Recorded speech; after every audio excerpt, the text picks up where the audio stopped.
Welcome back, everybody, to Caravan of Garbage, where we're wrapping up this batch of Mission Impossible movies, aren't we? Absolutely. Mm-hmm. You said Mission Impossible earlier, and you've cut it out in the edit. No, I haven't. Interesting. And this is also cut out, so don't even worry about it. That's great. I love that. Fast and efficient. Exactly. Trim and terrific, like Tom Cruise. Like Mission Impossible. Ah! Ha ha! Yes. Leave a like, because I'm human, just like Tom Cruise, sort of. He's not human. I think if we've established anything from rewatching these, he's not human, right? Well, I tell you what, Mason. Ethan Hunt is having a bad time at the start of this movie. He's having the Sarah Connor Terminator 2 dream, where they're obliterated by a big bomb and they're turned to skeletons. What a nice dream. I guess I'll continue having this dream. I'm getting married, and this mysterious man is marrying me and my wonderful wife, who I love. I'll just keep dreaming. I love this dream. Oh, this dream's getting weird. Yeah. Oh, no, it's the guy from the last movie, and he's in his grub era. Look how grubby he is now. I thought we didn't do recurring villains. God damn it. That's right. I do like the idea of recurring villains, though. This, more than any other Mission Impossible movie, feels like a direct sequel. Yes, that's right. Now they're at the point where they're like, you remember? You remember, right?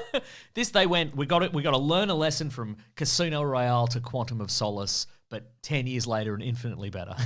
If we could do that. Absolutely, yeah. Now, Mason, their mission this time, should they choose to accept it, They do, spoiler alert. yep, is to not leave plutonium unattended. Yeah, would have been pretty easy. They do such a good job initially. I agree. Benji grabs the case, he's like, got a hold of this case. And then they're like, boy, I can't hold this gun one-handed and also hold this briefcase one-handed. Yep. Better drop one of them. Yep. Oh, where's it gone? I would have dropped the gun and be like, I've got a gun. I've got a backup spare gun. I think you could wave the plutonium. Yeah. I've got a big batch of plutonium. I'll drop this on the ground. It'll kill us all. You don't know that won't happen.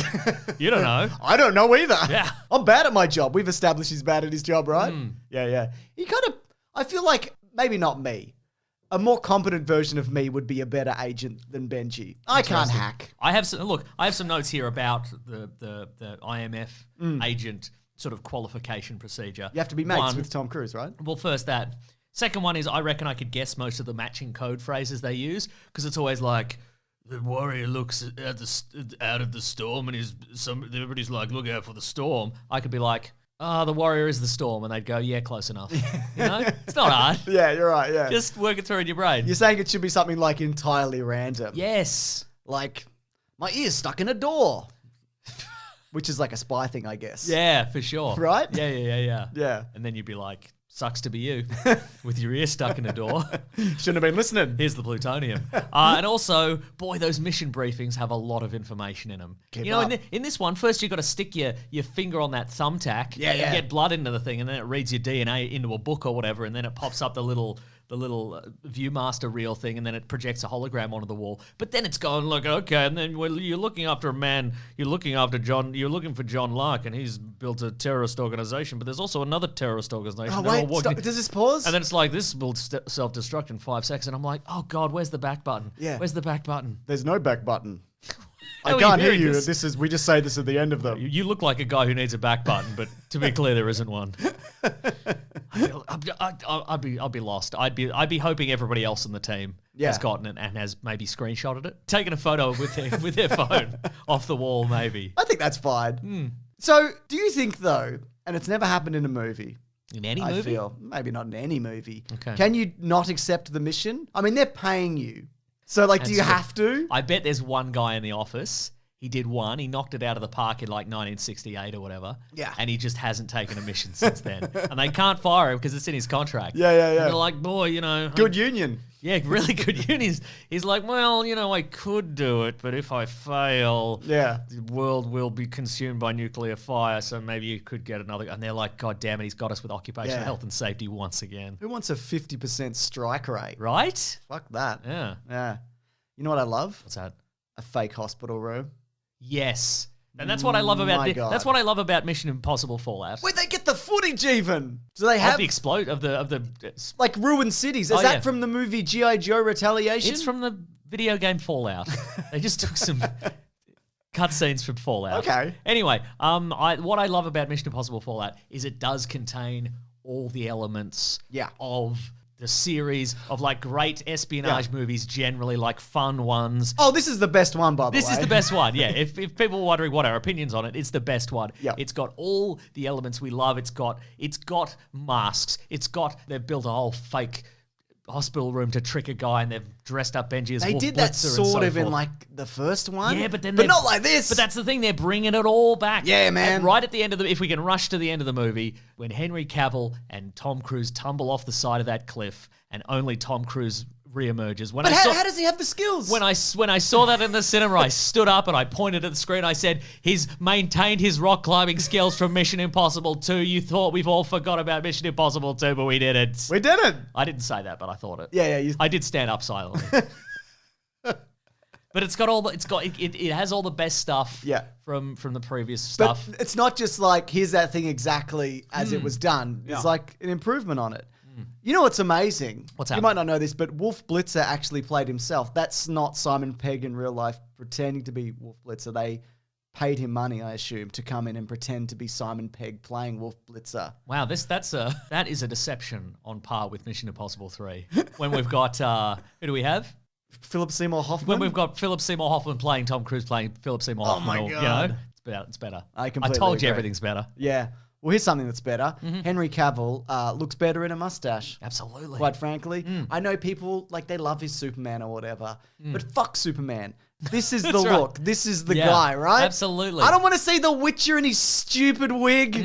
This is the look. Sensible, short back and sides haircut, and then you give him a mustache, you give him a bunch of stubble. He's looking great. There's the bit where his beard grows in. Yeah, that's right. Now, with that moment, I saw an interview with Tom Cruise. They filmed it on... It's just Magic. like that. It's just magic. Yeah. I guess it's like a lighting and shadow and angle situation. Anyways, we've talked about it before because we have covered Justice League 2017. That's right.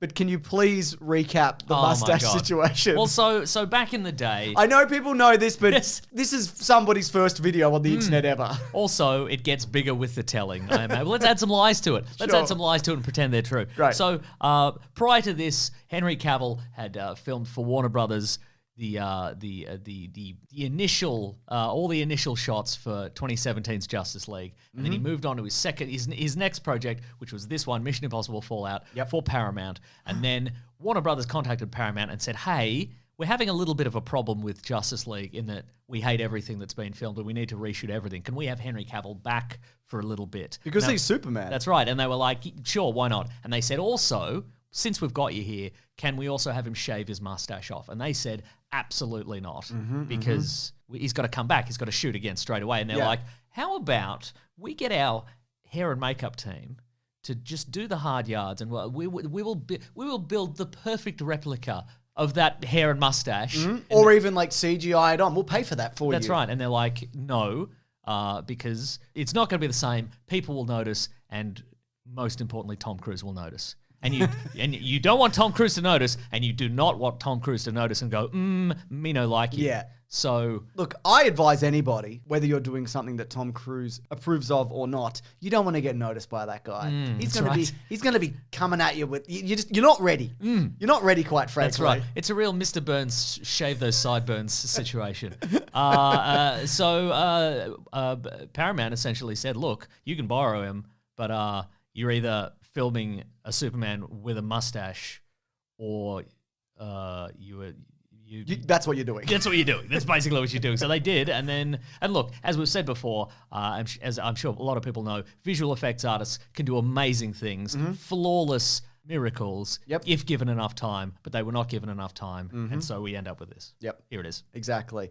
And this A ended real up... close up. A real close up of that walrus top lip. I don't like it. It's no good. Well, it's probably the better movie though, right? Justice League. Yeah. No, I mean, this was better. This movie is better, yes. This movie is better, actually, yes. Okay. It's because they committed and they held their ground. Absolutely. That's That what you gotta do. 2017's Justice League is a movie made by people who didn't hold their ground. You're 100% right. So there's a number of big stunts in this, and the one, I guess, which got the most kind of play before the movie came out was the Halo jump. Now, I'll talk about the specifics Because about... if it's called the Halo jump, because if you fail, you get a Halo. Because you die. That's right. The video game. Yes. But the first one. Do you get an Xbox? You do not get an Xbox. Yeah. Hardly worth it, then. Just got to spin the disc on your finger like an absolute chump. Now, I feel like that jump is great, But it is also obscured by like CGI lightning and fog. And I'll talk about the specifics of how they did it. But I feel like there is just a lot more. There's probably not stuff more dangerous than that in this movie. But most of the other stunts and big action sequences I feel are more appealing than this. Yeah. Even though this is clearly technically the most difficult thing to do. But if you think about how like Tom Cruise is flying a helicopter for real and he's climbing in and around it and he does that big drop off it. Yeah. Like the bathroom fight, the rock climbing. I feel like all of those things feel better than this, right? Yeah. I don't know. Bathroom fight though. Yeah. What I love about that is it's just out of nowhere. Yeah. You don't know what's going to happen. That's right. And then it just explodes. And it's not even that long. Yeah. I remember it going for like 19 minutes. Yeah. But it's... You look at the guy and you're like, a guy in a fancy vest like that should be able to fight like that. But no, a guy in a vest like that is exactly the kind of guy who can fight like that. really incredible. And I appreciate that Cavill and Tom Cruise are like, yeah, we'll take our lumps in this. Yeah. You know? Maybe some other franchises could learn from that, Mason. Yeah. The Mario Brothers franchise. I know, right? Yeah. Eating all those mushrooms, you got power-ups. Ridiculous. Embarrassing. Yeah. But even though it's like a shorter sequence than I remember, it's so brutal and intense and well choreographed, and every moment and punch in it is slightly different than the last. Like it's not slap, slap, slap, slap. So it's not like the same thing again and again, you know? Uh-huh, yeah. Yeah. And you love it so much, it's going to be the basis for this week's stunt. I'm going to judo flip you through a mirror. It won't be that. It'll be a different stunt, Mason. Stunt. Okay, cool. All right. I don't want 7 years bad luck or to be judo flipped through a mirror. But it took 3 weeks to film, and it absolutely shows. Now, you're familiar with the big run? He does a big run. He goes, do a big look how run. big run I do. That's right. Oh boy, here I go, doing a big run again. Do you know what this big run is famous for, though? The biggest, longest run? No, it's... The Guinness World Record for biggest, longest run? Not quite. Okay. He breaks his foot at the end of it in real life. Oh, I see. So when he makes that jump and you see him get up because they left it in and you see him hobble away, that's because he broke his foot for real. boy. Yeah, or ankle, sorry. Lower leg. Yeah. Yeah. His whole lower leg came off from the knee down. Just turned to soup. I also feel like the fight at the end in that rock surface and Henry Cavill's got half his face like melted off and they're screaming at each other or whatever. Maybe they're not screaming. Are they screaming? You were screaming. I was screaming. Get him, Tom! Get him! I was. Save your estranged wife, Tom. Get him. You got to get the fuse or whatever. Oh my God, his estranged wife. Let's talk about relationships in this. Rebecca Ferguson returns as the sort of love interest, which I feel like they're very slowly dropping. Yeah, right? Yeah. A sort of love triangle that never was, really. Yeah, absolutely. She was actually pregnant while filming this movie and was about 7 months pregnant by the time it was completed. So Vanessa Kirby, she shows up as the White Widow, who's also a double agent. What I didn't realize is that she's the daughter of Max from the first movie. What? Yeah, because she does I have vague memories of Max. Yeah. I remember the name. It's very punchy. She died canonically in like 2017 within the universe, I believe, or something like that. So yeah, because she does a tribute speech to her late mother, Max, who she describes as a lover of paradoxes. Oh. So yeah, but apparently though, you might not have picked up on it because that's not clarified on screen. It's in the video game? Yeah, exactly. It's in the cereal? Yeah. You open up a box of Mission Impossible O's? Exactly. But I do love also how Luther's job in this particular movie, well, it's a number of things. One is to explain that Ethan cannot be in a relationship with a single human being because he's too in love with the world and everybody in it so much. That's right. All of the time. In a way, he's everyone's husband. He's got 8 billion wives, and it's all of us. But not Michelle Monaghan. That's right. Who's hanging out with Wes Bentley. What kind of beard has he got this time? Has he got his weird Hunger Games beard? He should have kept it. It's pretty close. That was his best look. That's right. Wes Bentley from hometown boy from West Bentley. Did you know that? I didn't know that. Yeah. I didn't know that. Yeah. That's incredible. Speaking of hometown boys, though, do you know who doesn't return in this? You probably know. I'll give you a clue. Go on. It's Jeremy. It is Renner. Jeremy Renner. Sorry, I'd forgotten. I'd forgotten about him for several weeks. But he was supposed to be. I mean, I know we talked about him last week, but We did. I forgot about him for several weeks. No, you don't need to. Okay, great. So he was supposed to be in it initially. His role was kind of interesting, but he was filming several Avengers movies at the time. And the original idea in this was to kill one of Ethan's team members. So they were thinking at that exchange at the start with the plutonium, it was going to be maybe Luther or Benji. Okay. And then Christopher McQuarrie thought, well, let's kill Jeremy Renner. And then they were like, that sounds like a crime. And he's like, okay, let's kill Jeremy Renner's character. Who is also named Jeremy Renner. Yes, that's By right. coincidence, yeah. But apparently Jeremy Renner didn't want to take a paycheck for 3 days and then getting blown up. So that's why he was written out. Wow. Well, that's not the Hollywood spirit, is it? I agree. Come on, man.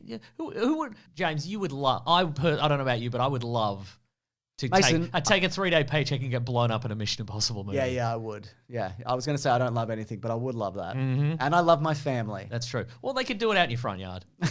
They could. James, don't let him get the plutonium. And then it's just suburban explosion in the daytime. And I feel like also the audience are moved, you know? They see that, they go, wow, what a powerful character. This is probably the most emotional moment in any of these movies. Yeah. Now here's the question. Go on. It's a question we always come back to. Does he go rogue? Now I thought he was going rogue. Oh, go on. Especially when he knocked out one Alec Baldwin. He's like, I'm going rogue. I'm that's going rogue right. on you, Alec Baldwin. R.I.P. by the way, he's out of this franchise. Or he isn't. No, this isn't really the kind of franchise where if you die, you come back. That's correct. Unless you're like, you know... It could be within a... Like John Voight did it in like one movie. Yeah. If you see the corpse, they're pretty definitively dead. Well, actually, that's not true. But if you know... I mean... Henry Cavill took a hook to the face and fell off a cliff into an explosion. I'm sure there's a way he could be like, that wasn't him and it was a mask and whatever. I'm sure there is a way to do that, but I feel like maybe don't. We swapped in midair with Jeremy Renner. Jeremy Renner's dead. Not the character Jeremy Renner. The actor Jeremy Renner. Yeah. Here's the thing though. He has gone rogue in all of these movies. I don't think he goes rogue in this one. I don't think he does go rogue in this one. You pose the question to me and I'm like, I don't know if he does. I mean, he's got like certain factions. I suspect the CIA would say he's going rogue. Yes. You know? But he's doing all of this within the realm of the Mission Impossible team. Yes, that's right. He gets permission to go rogue from Alec Baldwin. That's right. But in Alec Baldwin dying, then who's he reporting to? That's true. I don't know. Just God, I guess. Yeah. Just God. Or does God report to him? No, he reports to Xenu, and then Xenu passes a message via God to Tom Cruise. Oh, that's great. That's terrific. What about his hair? Because I feel like this is now the look, right? Yeah. This is now the Ethan Hunt look. We're not getting wacky hairstyles anymore. Yeah, right. This is the character. This is pretty. This is solid hair. Yeah. You know, it's not. It's not in his face. That's true. It's not Mission Impossible 1 short. It's not Mission Impossible 2 anime hair. Yeah. It's just solid, dependable. He can maybe style it a little depending on his role. You know, if he wants to, you know, go on undercover as a punk or a hippie, for example. Oh yeah. You know, which he often does, no doubt. That's right. No, I don't disagree. A grandmother. A grandmother, yeah. Put a little grey in there, you know. Absolutely. Hermits, you know. But otherwise, it's, you know. Anyways, it's time to do some trivia, Mason, and this segment, as you know, is called Tom Cruise VR. Should you cruise to accept it? I do cruise to accept it. Here's some great trivia. Tom Cruise trained for an entire year to perform the Halo jump. It's called Halo because it's called high altitude, low opening, just so you know. You said it was the disc thing, but it's this. Huh, interesting. Yeah, there you go. I still think it's the disc thing. Might be the disc thing. So Alan Hewitt, who was the skydiving coordinator on this movie, says that... Jesus Christ, this is too dangerous. You can't do it, Tom Cruise. Don't He's like, do it. No, I'm going I'm already doing it. Yeah. That's right. He said it takes an accelerated freefall instructor over 1,000 jumps to get it right, and something like 70% of the people who try to qualify at the instructor level fail. Tom had just 100 jumps to perfect this. And some say he did. Tom Cruise broke his ankle. Apparently it was his ankle, I guess. I knew that already, actually. Yeah, me too. Shooting was delayed 8 weeks following the injury, and the footage of the stunt, as mentioned, it's in the trailers and it's in the movie.